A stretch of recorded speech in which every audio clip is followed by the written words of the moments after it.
नहमदुहु व नुसल्ली अला रसूलिहिल करीम अम्मा बाद बिस्मिल्लाहिर्रहमानिर्रहीम अस्सलामु अलैकुम व रहमतुल्लाहि व बरकातुहू। इस तरह गुस्ल करने वाली औरत कभी पाक नहीं होती, वो नापाक ही रहती है। दो चीज़ें औरत को नापाक करती हैं, इन दो चीज़ों को घर से निकाल दें।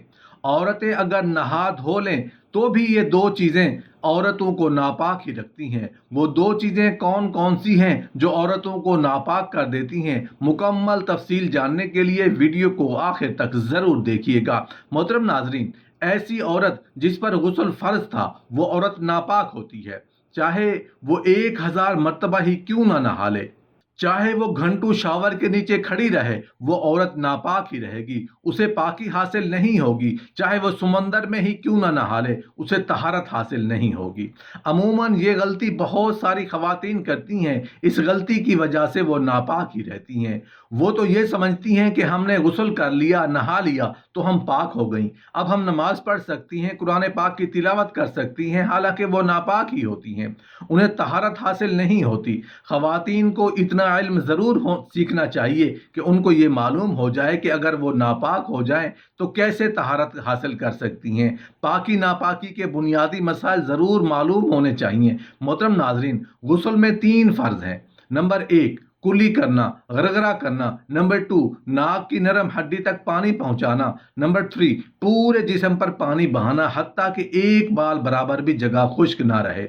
अगर जिस्म का कोई हिस्सा बाल बराबर भी खुश्क रह गया तो आपको तहारत हासिल नहीं होगी।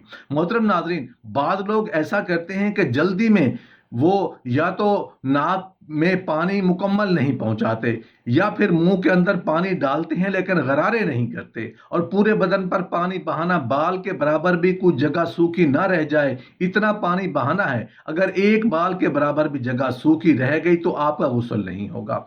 हमारी बहनें जिनको नाखून रखने का बड़ा शौक होता है, बल्कि आजकल तो मर्दों में ये भी नाखून का फैशन परवान चढ़ रहा है, नाखून के अंदर जो मैल फंसी होती है उस मैल तक पानी नहीं पहुंचता, जिसकी वजह से उनका गुस्ल भी नहीं होता। लिहाजा नाखून हफ्ते में 1 मरतबा लाजमी काटा करें। औरतें नाखून पॉलिश लगाती हैं, अब जिस नाखून पर नाखून पॉलिश लगी होगी वो वहां तक पानी नहीं पहुंचता, लिहाजा उनको गुस्ल नहीं होता, तो वो सारा दिन नापाक रहती हैं। ना उनका वुजू होता है, ना उनका गुस्ल होता है, ना नमाज होती है। अक्सर हमारी बहनें जो आटा गूंथती हैं, आटा गूंदने के बाद वो नाखूनों के अंदर जो आटा फंस जाता है, उसके बाद अगर गुस्ल करेंगी या वजू करेंगी तो वो ना वजू होगा ना गुस्ल होगा। लिहाजा इस चीज़ का ख़ास ख्याल रखें कि नाखून के अंदर कोई चीज़ फंसी हुई ना हो।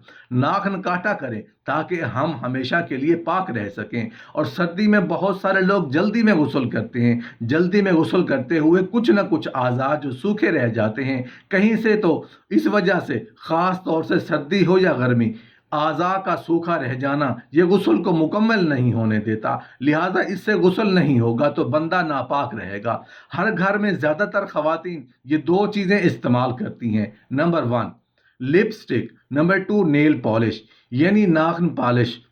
ये ऐसी चीज़ें हैं कि अगर किसी औरत ने नेल पॉलिश लगाई और उसके ऊपर गुस्ल फ़र्ज हो गया, जैसा कि मियाँ बीवी ने मुलाकात की, या फिर औरत को एहतलाम हो गया, या फिर हैज़ व निफास की वजह से औरत पर गुस्ल फ़र्ज हो गया, किसी भी सबब उस पर गुस्ल फ़र्ज हो गया, अगर उसने नेल पॉलिश लगा रखी है, नेल पॉलिश के साथ ही अगर उसने नहा लिया तो उसे तहरत हासिल नहीं होगी, वो पाक नहीं होगी, क्योंकि नेल पॉलिश नाखूनों के ऊपर बाकायदा अपनी तह जमा लेती है, जिसकी वजह से नाखून पर पानी नहीं पहुंचता।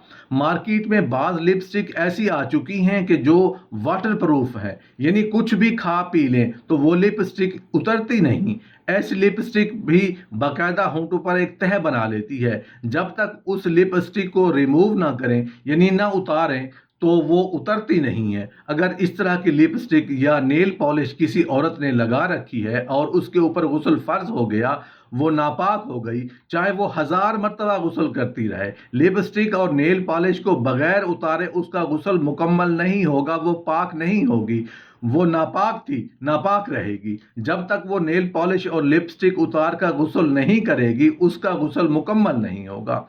अक्सर व बेशतर आजकल के नौजवान नस्ल खसूसन बच्चियां इस गलती में मुब्तला है, تو انہیں چاہیے کہ غسل کرتے وقت نیل پالش اور لپ اسٹکوں کو ختم کر کے غسل کریں۔ محترم ناظرین، ایک سوال پوچھا گیا ہے کہ کیا عورت غیر ضروری بالوں کی صفائی کے لیے ریزر استعمال کر سکتی ہے؟ اس بارے میں شریعت کا کیا حکم ہے؟ جواب اس کا یہ ہے کہ شریعت میں مرد عورت کے لیے غیر ضروری بال یعنی زیر ناف بال، بغلوں کے بال اور اسی طرح ناخن تراشنا، اور مردوں کے لیے مونچھوں کے بال تراشنا، یہ 40 دن کے اندر اندر واجب ہے۔ اگر کوئی شخص 40 دن گزر گئے تو اس نے یہ غیر ضروری بال نہیں کاٹے، ناخن نہیں تراشے، مونچھیں نہیں تراشی، تو یہ مکروہ تحریمی ہے۔ ایسا شخص پھر گنہگار ہوگا۔ شریعت کا یہ مطالبہ ہے کہ 40 دن کے اندر اندر یہ کام کر لیے جائیں، لیکن شریعت نے یہ مطالبہ نہیں کیا کہ کس چیز سے کرنی چاہیے۔ اس دور میں جو آلات پائے جائیں ان سے غیر ضروری بال کاٹنا بالکل جائز ہے۔ اگر عورت یہ سمجھتی ہے کہ وہ ریزر استعمال کرنے سے زیادہ پاکی حاصل کر سکتی ہے تو وہ ریزر استعمال کرے۔ اگر وہ کریم استعمال کرنا چاہتی ہے تو کریم استعمال کرے۔ عموماً خواتین میں یہ بے جا افواہیں مشہور ہیں کہ جو خواتین ریزر یعنی لوہے کی چیز استعمال کرے گی تو اس کا جنازہ بھاری ہو جائے گا۔ اس بات کا قرآن و سنت میں کوئی تعلق نہیں ہے۔ جس چیز سے آپ کو سہولت ہو کہ میں اس سے پاکی استعمال کر سکتی ہوں تو آپ وہ چیز استعمال کر سکتی ہیں۔ مرد عموماً یہ بات پوچھتے نظر آتے ہیں کہ اگر ہم ریزر استعمال نہ کریں اور ہم کریم استعمال کر سکتے ہیں تو مردوں کے کریم استعمال کرنے اور خواتین کے ریزر استعمال کرنے میں کوئی ممانعت نہیں ہے۔ جس چیز سے آپ کو آسانی ہو اور پاکی حاصل ہوگی، 40 دن کے اندر اندر یہ غیر ضروری بال ضرور صاف کرنے چاہیے۔ اگر 40 دن گزر جائیں تو یہ مکروہ تحریمی ہے، تو یہ مرد عورت پھر گنہگار ہوں گے۔ محترم ناظرین، عموماً یہ غلط فہمی مشہور ہے کہ رفع حاجت کے بعد پانی سے ہاتھ دھونے یا پھر غسل کرتے وقت کلمہ پڑھے بغیر پاک نہیں ہوتے۔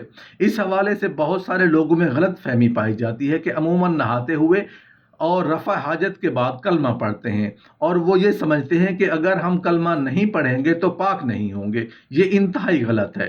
ٹوائلٹ والی جگہ پر آپ کھڑے ہو کر اللہ کا نام لیں تو انتہائی غلط حرکت ہے، کیونکہ رفع حاجت یا پانی سے غسل کر کے آپ پاک ہو جاتے ہیں۔ اس حوالے سے یہ غلط فہمی دور ہونی چاہیے کہ ہمیں پانی سے طہارت حاصل ہوگی، نہ کہ کلمہ پڑھنے سے۔ ایک سوال پوچھا گیا ہے کہ اگر کوئی غسل جنابت میں دیر کرے تو کیا وہ گنہگار ہوگا؟ ایک حدیث میں ہے کہ رسول اللہ صلی اللہ علیہ وآلہ وسلم نے ارشاد فرمایا کہ جس گھر میں 3 چیزیں ہوں، کتا، تصویر اور جنوبی شخص ہو، یعنی جس پر غسل واجب ہو حالت حیض و نفاس کے علاوہ، جب خواتین کا حیض و نفاس ختم ہوتا ہے تو اس کے بعد جنابت طاری ہوتی ہے، تو اس گھر میں رحمت کے فرشتے نہیں آتے۔ حالت جنابت میں رہنا مناسب نہیں ہے، مگر یہ گناہ بھی نہیں ہے کہ ایک شخص نے رسول اللہ صلی اللہ علیہ وسلم سے عرض کی کہ کیا میں جنابت کی حالت میں سو سکتا ہوں؟ تو آپ صلی اللہ علیہ وسلم نے فرمایا وضو کرو اور سو جاؤ۔ بغیر وضو کے بھی سو سکتا ہے، لیکن فقہا کے کرام فرماتے ہیں اگر سونے میں نماز قضا ہو جانے کا خوف ہو کہ آنکھ دیر سے کھلے گی یا کھلے گی ہی نہیں تو پھر غسل کر کے نماز کا انتظار کرے۔ یہ مسئلہ اسی وقت ہوگا جب ٹائم مختصر ہوگا، یا پھر آپ کو پتہ ہے کہ آپ بہت گہری نیند سوتے ہیں، اتنی آسانی سے آپ کی آنکھ نہیں کھلتی، تو پھر انتظار کرنا واجب ہوگا کہ وہ غسل کر کے نماز ادا کرے۔ خصوصاً فجر کی نماز کے معاملے میں ایسا ہی ہوتا ہے۔